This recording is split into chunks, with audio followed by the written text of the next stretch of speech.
अनेकांच्या घरी यंदा महालक्ष्मीची घटस्वरूपात सुंदर मांडणी केली असेल.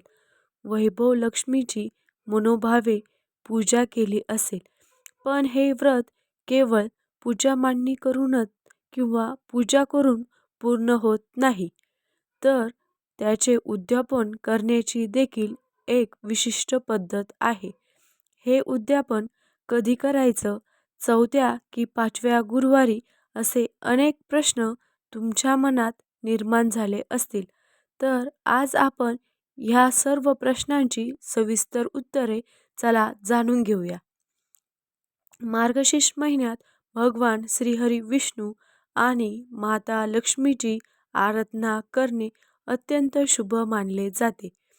हे व्रत केल्याने घरात धनधान्य, सुख समृद्धी वाढते आणि आर्थिक अडचणी दूर होतात, अशी भाविकांची श्रद्धा आहे. हे व्रत मार्गशीर्ष महिन्यातील सलग 4 किंवा 5 गुरुवारी केले जाते आणि शेवटच्या गुरुवारी व्रताचे उद्यापन केले जाते. ते कसे करावे? तर 27 नोव्हेंबर रोजीच नुकताच मार्गशीर्षला पहिला गुरुवार झालाय. ह्या वर्षी मार्गशीर्ष महिन्यात 4 गुरुवार असणार आहेत आणि विशेष म्हणजे शेवटच्या गुरुवारी हा 18 डिसेंबर रोजी असणार आहे. ह्या दिवशी अमावास्या सुरू होणार आहे. मग अनेकांच्या मनात प्रश्न येतो की अमावास्या असताना उद्यापन करावे की नाही.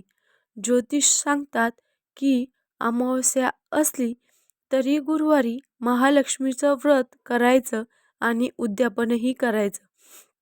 अगदीच 18 डिसेंबरला अमावास्या असली तरी गुरुवारी व्रत करून तुम्ही उद्यापन करू शकता.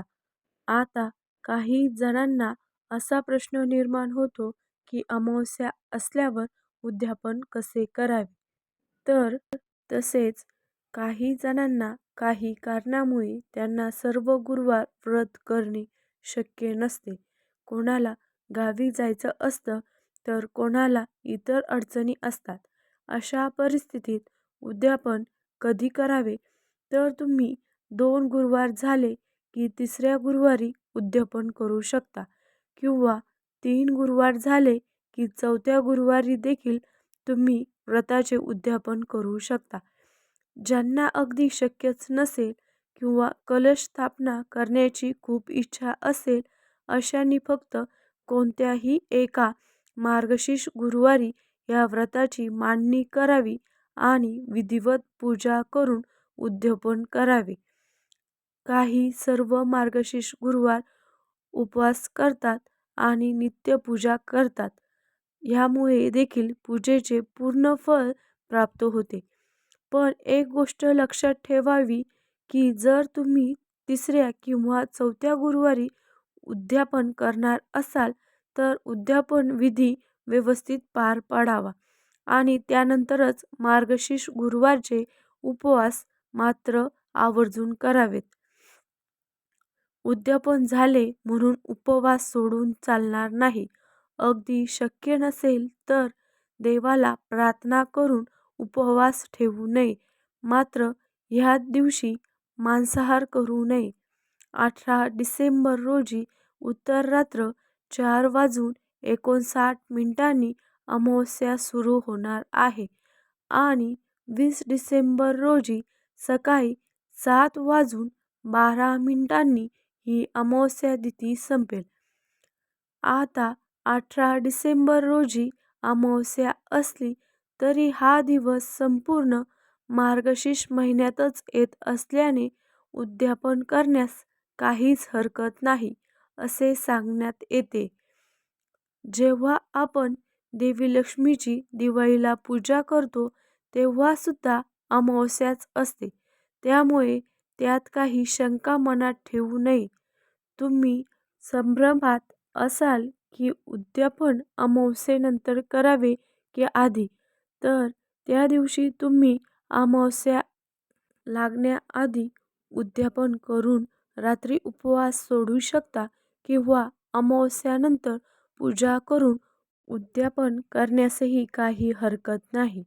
शेवटच्या गुरुवारी म्हणजेच 4थ्या गुरुवारी अमावस्या असली तरी तो दिवस शुभ आहे असे मानून त्या दिवशी उद्यापन अवश्य करावे किंवा यासाठी तुम्ही तज्ज्ञांचा सल्लाही घेऊ शकता. आता मार्गशीर्ष गुरुवारच्या व्रताचे उद्यापन कसे करावे तर ज्या गुरुवारी तुम्ही मार्गशीर्ष व्रताचं उद्यापन करणार असाल त्या दिवशी इतर गुरुवारप्रमाणेच पूजा मांडणी करून पूजा करावी. महालक्ष्मी व्रताची कथा वाचावी किंवा ऐकावी. संध्याकाळी देवीला नैवेद्य दाखवावा.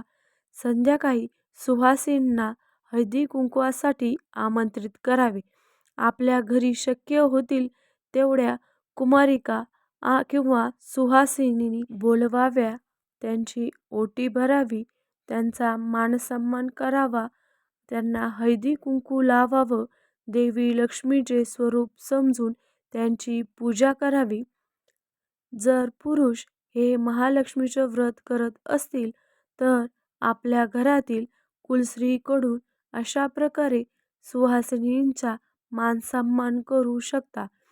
तसंच त्यांना महालक्ष्मी महात्म्य या पोथीचे पुस्तक भेट द्यावे.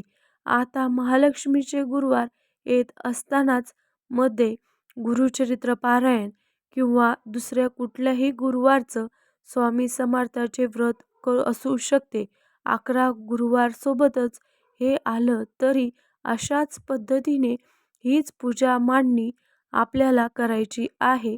महालक्ष्मीचं व्रत हे अशाच प्रकारे करावे किंवा स्वामीच्या पूजेमध्ये किंवा गुरुचरित्राच्या पूजेमध्ये देखील मातेची मूर्ती ठेवून फक्त पोथीची पूजा करून देखील आपण मार्गशीर्ष गुरुवारची पूजा करू शकता.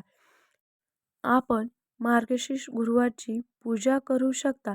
ज्यांना मार्गशीर्ष गुरुवारची हीच पूजा मार्गशीर्ष महिन्यात करायला जमणार नाही तर वर्षभर कधीही आपण अशा प्रकारे कुठल्याही गुरुवारी संकल्पयुक्त पूजा करून अशा पद्धतीने हे व्रत करू शकता.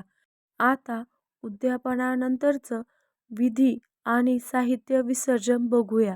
उद्यापनाचे साहित्य हे दुसऱ्या दिवशी उचलताना अंघोळ करून पूजा करावी. कळत-नकळत जरी एखादी चूक झाली असेल तर मला क्षमा करावी अशी प्रार्थना करावी. हे वास्तव्य आणि कृपादृष्टी सदैव आमच्या कुटुंबावर राहावे अशी मनोभावे प्रार्थना करावी. नंतर 3 वेळा पुनरागमन असे बोलून कलशातील नारळ उचलून ठेवावे. गजरा, फुलं केसामध्ये माळावीत. दुर्वा आणि घटातील नारळ वाहत्या पाण्यामध्ये विसर्जित करावे. तुमच्याकडे प्रथा असेल तसं प्रसाद बनवून हा नारळ देखील तुम्ही खाऊ शकता. आपल्या भागातील पद्धतीने या घटातील नारळाचा उपयोग करावा. सुपारी, इतर नारळ आहारात वापर करता येतील. कापड गरजूंना दान करावे किंवा घरीच वापरू शकता. काही स्त्रिया नारळ लाल कपड्यात बांधून ठेवतात. कलशातील पाणी तुळशी वृंदावनात घालावे. हळदी कुंकू देवासाठी न वापरता स्वतःसाठी वापरावे. आता ह्या व्रताची काही विशेष नियम आहेत. अंघोळ न करता पूजा करू नये किंवा पूजेच्या साहित्याला देखील हात लावू नये. पूजा शांत मनाने करावी. दुःखी किंवा संतापाने पूजा अजिबात करू नये. घाणेरडे किंवा मळकट कपडे घालून सुद्धा पूजेला बसू नये. तर अशा प्रकारे ह्या पवित्र मार्गशीर्ष महिन्यात महालक्ष्मी व्रताचे उद्यापन करावे. ह्या व्रताने तुमच्या घरात सुख, समृद्धी आणि ऐश्वर्य नक्कीच नांदेल. हा व्हिडिओ तुम्हाला माहितीपूर्ण वाटला असेल अशी खात्री आहे. आपल्या मित्रपरिवारात हा व्हिडिओ नक्की शेअर करा आणि अशाच भक्तिमय माहितीसाठी आपल्या चॅनलला सबस्क्राईब करायला विसरू नका. धन्यवाद.